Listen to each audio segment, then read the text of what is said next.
तो भगवत मार्ग में चलते हैं, बहुत ये गूढ़ विषय है। यहां सावधान किया है कि जो लोग रास के महामहिम स्वरूप को ना जान करके और बहुत सी स्त्रियों के साथ तुच्छ व्यवहार करते हैं, इनको घोर नरक की प्राप्ति होती है। पूज्य भाई जी से हनुमान प्रसाद पोद्दार जी महान भाव में डूबे हुए, जो राधा बाबा जैसे सन्यासी को भी प्रेम रंग में रंग दिया और जिनकी कलम ने लाखों को भगवत प्राप्ति करा दी, वो बोल रहे हैं। ये मैं सत्य कह रहा हूं, सारा संसार परमात्मा स्वरूप है, इसमें मुझे कोई संशय नहीं है। लेकिन जो परमात्मा श्री कृष्ण का स्वांग बनाना चाहता है और पराई स्त्रियों से गंदा आचरण करता है, इनकी घोर दुर्गति नरक में होती है। मुझे कोई संशय नहीं कि पशु पक्षी कीट पतंग जड़ चैतन्य इनमें श्री कृष्ण नहीं है, पर श्री कृष्ण लीला का अनुकरण करने की सामर्थ्य नहीं है। ये सब अंश स्वरूप है। कौन है गिरिराज जी को उठा ले, उठा के दिखावे गिरिराज जी है तो सब में श्री कृष्ण। कौन है कि एक भयानक विषधारी सर्प के फणों का बार बार प्रहार हो रहा है, सर्प उगिल रहा है, विष, ऐसा विष जो पूरा काली दह विष से युक्त है कि पक्षी उड़ जाए तो मर जाए गिर करके, ऊपर से उड़ जाए, और भगवान को वो काट रहा है, कोई फर्क नहीं पड़ रहा। कौन ऐसा है जो दावानल को अपने मुख में पी ले? कौन ऐसा है जो 6 दिन का है, 6 कोस का शरीर जिसका, ऐसी पूतना को परम पद प्रदान कर दिया? कौन ऐसा है घासुर बकासुर बड़े बड़े दिग्विजयी कंस आदि को मार के फेंक दिया? कोई कृष्ण की समानता कर सकता है?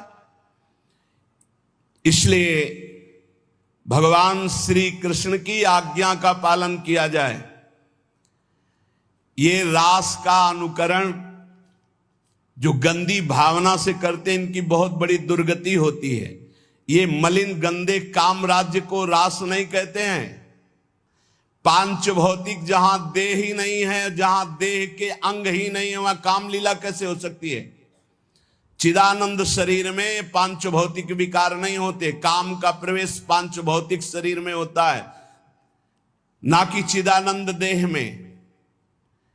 आत्मज्ञानी कैवल्य मोक्ष पद प्राप्त महापुरुषों में भी काम का प्रवेश नहीं होता, फिर प्रेमी महापुरुषों में, फिर भगवान में। गोपियां साक्षात श्री कृष्ण हैं।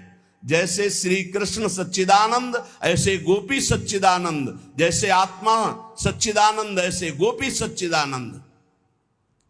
जो भगवान श्री कृष्ण की लीला का इस तरह उपहास करते हैं, पराई स्त्रियों को अपने प्रेम संबंध की भावना से, ऐसा तो नरक की तैयारी कर रहे हैं, नरक यंत्रणा की तैयारी कर रहे हैं। अरे जहां प्रेम महाप्रेम केवल है, वहां कोई कामना कोई वासना, जगत का कोई भी जीव आत्मेंद्रिय तृप्ति की इच्छा के बिना, चाहे वो कितना भी बड़ा साधक हो, एक क्षण भी नहीं रह सकता। आत्मेंद्रिय तुष्टि। और गोपीजन श्री कृष्ण सुख में स्थित, बहुत ऊंची स्थिति। और गोपीजन कोई स्त्री हैं, उनके शरीर तो पतियों के पास विराजमान है, घर में विराजमान, सब चिदानंद देह से भगवान। जब भगवान अवतार लेते हैं तो भूमि भी चिदानंद होती है, माता पिता परिकर सब चिदानंद होते, खगमृग पशु पंछी सब चिदानंद होते। और आपको पता होना चाहिए कि ये गोपियां जो प्रकट हुई, बड़े बड़े ब्रह्म ऋषि जो तपस्या कर रहे थे, वो भगवान से वरदान मांगे और गोपी आकर बने। जो इस लोक में इस महान परम पावन भक्ति का दुरुपयोग करते हैं, वो परलोक में नरक की यंत्रणा, इस लोक में निंदा भय क्लेश कष्ट प्राप्त करते हैं। शास्त्र में कहा गया है, यस्पीह वा अगम्याम स्त्रियम पुरुषः अगम्यम। बहुत ध्यान से सुनिए ये सूत्र। यस्वी वा अगम्याम स्त्रियम पुरुषः अगम्यम वा पुरुषम योषद विगच्छति तावमुत्र कसया ताड़यन्तस्तिग्मया सूर्म्या लोहमय्या पुरुषमालिंगयन्ति स्त्रियम चा पुरुष रूपया सूर्म्या। यदि कोई दूसरे की स्त्री से छल कपट करके व्यवहार बना करके उसके साथ संभोग करता है तो उसे लोहमयी जलती हुई स्त्री से बहुत काल तक आलिंगन कराया जाता है, वैसे चेष्टा कराई जाती है। यस्त्वीवा अगम्याम स्त्रियम पुरुषः अगम्यम वा पुरुषम योषधव गच्छति तावमुत्र कसया ताडयंतस्तिग्मया सूर्म्या लोहमय्या पुरुष मालिंगयति। पुरुष माल, उस पुरुष को नरक में ऐसी यंत्रणा। और जो स्त्री अपने पति को धोखा देकर दूसरे पुरुष का, तो वो चा पुरुष रूपया सूर्म्या, वो पुरुष रूप लोह से जलती हुई लोहे की मूर्ति, उससे उसको आलिंगन बहुत वर्षों तक कराया जाता है। नरक में भीषण यंत्रणा उसको प्राप्त होती है। इस नरक का नाम है तप्त शूर्मी नरक।